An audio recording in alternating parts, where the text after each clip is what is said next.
जय माता दी मित्रों। गुप्त नवरात्रि के 10वें दिन 10वीं महाविद्या माँ कमला का पूजन किया जाता है।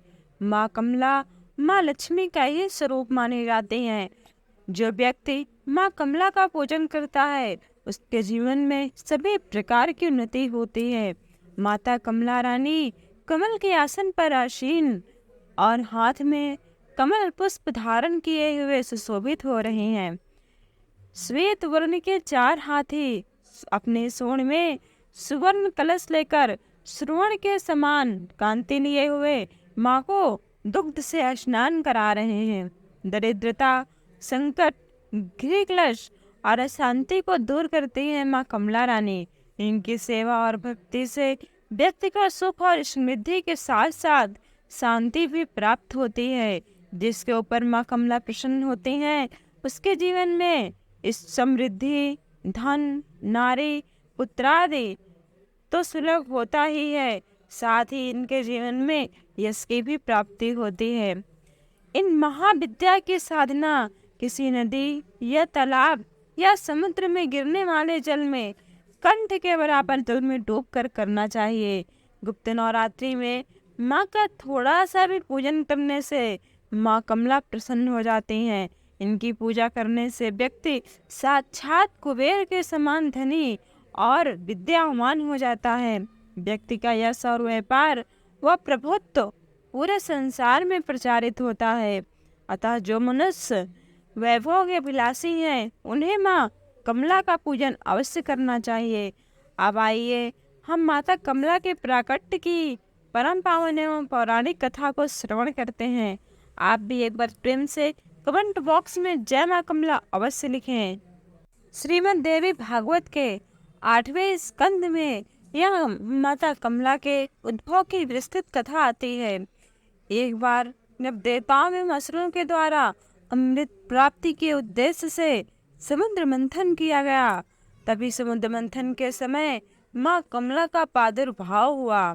माँ कमला ने भगवान श्री हरि विष्णु को अपने पति के रूप में वर्णन किया। महाविद्याओं में 10वें स्थान पर माँ कमला विराजमान है। भगवती कमला वैष्णवी शक्ति है तथा भगवान विष्णु की ये लीला सहचरी है। अतः इनकी उपासना से जगत में शक्ति की उपासना होती है। ये एक रूप में समस्त भौतिक या प्राकृतिक संपत्ति की अधिष्ठात्री देवी हैं और दूसरे रूप में सच्चिदानंदमयी माँ लक्ष्मी है जो भगवान विष्णु से अभिन्न है। देवता, मानव एवं दानव सभी इनके कृपा के बिना अधूरे हैं, इसलिए आगम और निगम दोनों में इनकी उपासना समान रूप से वर्णित है। सभी देवता, राक्षस, मनुष्य, सिद्ध और गंधर्व सभी इनकी कृपा प्रसाद के लिए ललायित रहते हैं। महाविद्या माँ कमला के ध्यान में कहा गया है। चलिए अब आप एक बार प्रेम से आंख बंद करके माँ कमला के स्वरूप का ध्यान करिए। माँ की कांति सुवर्ण के समान है। हिमालय के सदृश श्वेत वर्ण के 4 हाथी अपने सूंड में 4 स्वर्ण कलश लेकर माँ को दुग्ध से स्नान करा रहे हैं। ये अपनी 2 भुजाओं में वर एवं अभय मुद्रा तथा 2 भुजाओं में 2 कमल पुष्प धारण की हैं। इनके सिर पर सुंदर किरीट तथा तन पर रेशमी परिधान सुशोभित है। ये माँ कमल के आसन पर आसीन है। समृद्धि की प्रतीक महाविद्या कमला की उपासना स्थिर लक्ष्मी की प्राप्ति तथा नारी पुत्रादि के सुख के लिए की जाती है। माँ कमला जिन स्त्रियों का अखंड सौभाग्य चाहिए उन्हें अखंड सौभाग्य प्रदान करती हैं। जिन पुरुषों को पत्नी चाहिए उन्हें मनोरमा पत्नी प्रदान करती हैं। माँ कमला सभी के सभी मनोअनुरूप वर प्रदान करती हैं। माँ कमला को षोडशी भी कहा जाता है। भार्गवों के द्वारा पूजित होने के कारण माँ का एक नाम भार्गवी भी है। इनकी कृपा से पृथ्वी पतित्व तथा पुरुषोत्तम दोनों की प्राप्ति होती है। भगवान आदि शंकराचार्य द्वारा विरचित कनक धारा स्तोत्र और श्री सूक्त का पाठ कमलगट्टे की माला से माँ का जाप करना चाहिए और कनकधारा स्तोत्र और श्री सूक्त का पाठ करना चाहिए। माँ कमला को बिल्वपत्र तथा बिल्व फल के हवन से कमला की विशेष कृपा प्राप्त होती है। अतः माँ कमला को प्रसन्न करने के लिए आप बिल्व फल से और बिल्व पत्र से हवन करिए। श्री स्वतंत्र तंत्र में कोलासुर के वध के लिए इनका प्रादुर्भाव होना बताया गया है। वराही तंत्र के अनुसार प्राचीन काल में ब्रह्मा विष्णु तथा शिव द्वारा पूजित होने के कारण माँ कमला का एक नाम माँ त्रिपुरा भी हुआ। कालिका पुराण में कहा गया है कि त्रिपुरा शिव की भार्या होने से इन्हें त्रिपुर कहा गया है। शिव अपनी इच्छा से त्रिधा हो गए। उनका ऊर्ध्व भाग गौरवर्ण 4 भुजा वाला चतुर्मुख ब्रह्मा रूप कहलाया।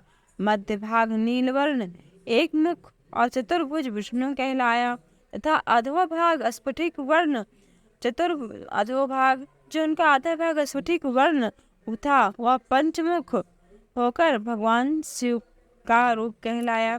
इन तीनों शरीरों के योग से शिव त्रिपुर और उनकी शक्ति त्रिपुरा कही गई। चिंतामणि गृह से इनका निवास स्थान है। भैरवैया मल तथा शक्ति लहरी में इनके रूप तथा पूजा विधान का विस्तृत वर्णन किया गया है। इनकी उपासना से समस्त सिद्धियां सहज ही प्राप्त हो जाते हैं।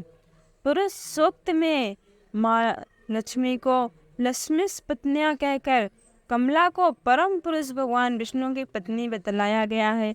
अश्व रथ हस्ती के साथ उनका संबंध राज वैभव का सूचक है। पद्म स्थित होने तथा पद्म वर्णा होने का भी संकेत श्रुति में है। माँ कमला के 5 कार्य हैं: तिरोभाव, सृष्टि, स्थित, संहार और अनुग्रह। भगवती कमला स्वयं कहती हैं कि मैं नित्य निर्दोष परमात्मा नारायण के सब कार्य स्वयं करती हूँ। इस प्रकार काली से लेकर कमला तक 10 महाविद्याएं सृष्टि, व्यष्टि, गति, स्थित, विस्तार, हरण, पोषण, नियंत्रण, जन्म, मरण, उन्नति, अवनति, बंधन तथा मोक्ष की अवस्थाओं की प्रतीक हैं। ये अनेक होते हुए भी वस्तुतः वही परमात्मा की एक ही शक्ति है। तो एक बार प्रेम से बोलिए ना कमला की जय। मित्रों, यार इसके पहले 9 महाविद्याओं की कथा आपने नहीं सुना तो अवश्य जाकर सुने। डिस्क्रिप्शन बॉक्स पर लिंक दिए गए हैं और हमारे चैनल पर आपको सभी कथाएं उपलब्ध मिलेंगी। और अभी तक आपने इस वीडियो को लाइक नहीं किया तो एक लाइक अवश्य करें और ऐसी कथाओं जानकारी के लिए हमारे चैनल को सब्सक्राइब कर बेल आइकॉन दबाना न भूलें। जय माता दी।